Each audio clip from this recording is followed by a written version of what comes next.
I am excited to announce that this video is sponsored by The Athletic. Right now, if you go to theathletic.com/thinkingbasketball, you'll get a free month trial plus 50% off the subscription price. There you can read world-class writers like David Aldridge, John Hollinger, and many more. Those two guys alone are worth it for me, but they also have incredible local coverage for each NBA team and many more sports too. It's completely ad-free, and when you use that link, you help support this channel. It's theathletic.com/thinkingbasketball. Check it out today. Okay, with the first week of the 2020 season in the books, here are 5 thoughts.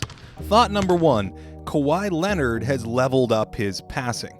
Kawhi's biggest weakness as an offensive player has always been his passing game, and right out of the gate this year, his pick and roll reads have been noticeably improved. Check out his delivery here. It's off of one hand, blended right in with the dribble. A minute later, I audibly gasped while watching this one. This is one of those 5 tools of great passing I discussed in a recent video on LeBron James, and that's speed of delivery. Everything last year from Kawhi was soft and deliberate for him. Even on this play, he has a dangerous interior shovel to Siakam, but bypasses it. Yet, this year, he's all over these little interior passes. This dime layers in another component of great passing, manipulation, as Kawhi faces the corner shooter, but instead leaves it for Harrell. And that speed component of passing isn't merely about a quick trigger, but velocity. And even though this thing is a bit off, I love that Kawhi's head is up, probing, and he's throwing it on a rope, which makes defensive rotations harder. Speed allows him to throw into tighter windows too, and this risk-taking is another important component of great passing. This one barely squeezes through, but these passes put so much pressure on defenses, and it's still a high percentage shot. For perspective, this was probably Kawhi's best pick and roll pass of the entire playoffs last year, and he's done all of this in only 3 games. He's averaging a whopping 10 assists per 75 possessions right now, and he's tripled his assist rate to 50%, which is 5th best in the league. He's no LeBron yet, but this is a major development that could vault Kawhi into the best offensive players ever conversation, perhaps even ahead of Kobe Bryant on that front. Thought number 2 is that Matisse Thybulle is a basketball octopus. I can't remember a player who was so long, so fluid, and so talented at timing up the ball. He's deadly against a live dribble, he can come from behind and block jumpers that feel like they should be open, and he eats passing lanes like Sean Evans eats hot wings. Dear Sean, let's eat some hot wings. In the opener, he suffocated Kemba Walker into a 4 for 18 shooting night, making it difficult for Kemba to even get shots off, using that 7-foot wingspan to stalk him around screens all night. Matisse's screen navigation is savant-like. He just sticks to Kemba here like glue, and that pressure took its toll all night long. At 6'5", he's quick, he's long, and he can disrupt basically any non-big in the league. It's only his rookie season, and so to expect an Andre Kirilenko tour de force impact right out of the gate feels like too much to ask, but he does help make this Philadelphia defense really, really, really scary.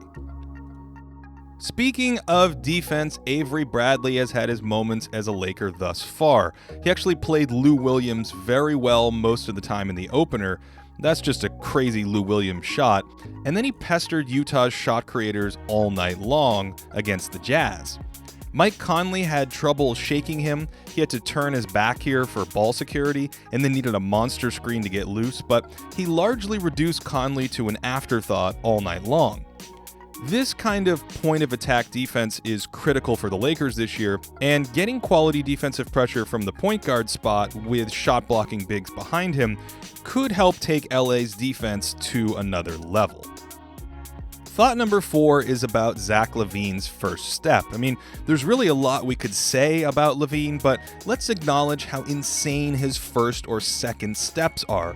Once he has an edge on a defender, his athleticism and aerial control do the rest of the work, but the speed at which he covers ground and glides into finish is absolutely breathtaking.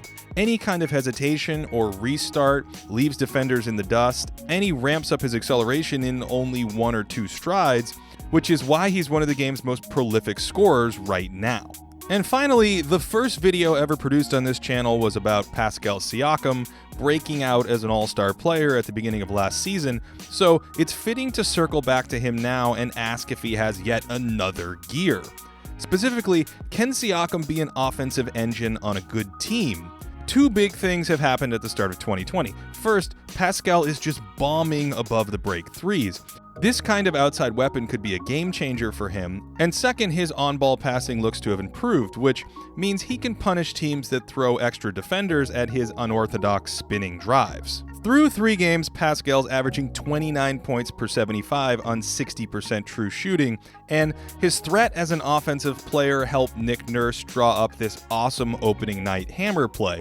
With this side empty, New Orleans has to be concerned about the 2-man action with Siakam, but this is really a distraction. Fred VanVleet sells it at Oscar levels on the weak side and sneaks behind the hammer in the corner for a huge 3 en route to an overtime victory.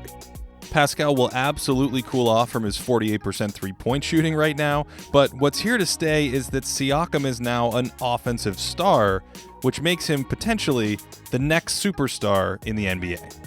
Once again, head on over to theathletic.com/thinkingbasketball for a free month trial to check out all of their great writing and podcasts. Sponsors like The Athletic help me produce more videos, so clicking that link and signing up helps this channel grow. I am super interested in your thoughts on this format. Let me know in the comments if you liked it, if you want more videos like this, and what stands out to you in the infancy of the 2020 season. As always, I hope you are having a great day.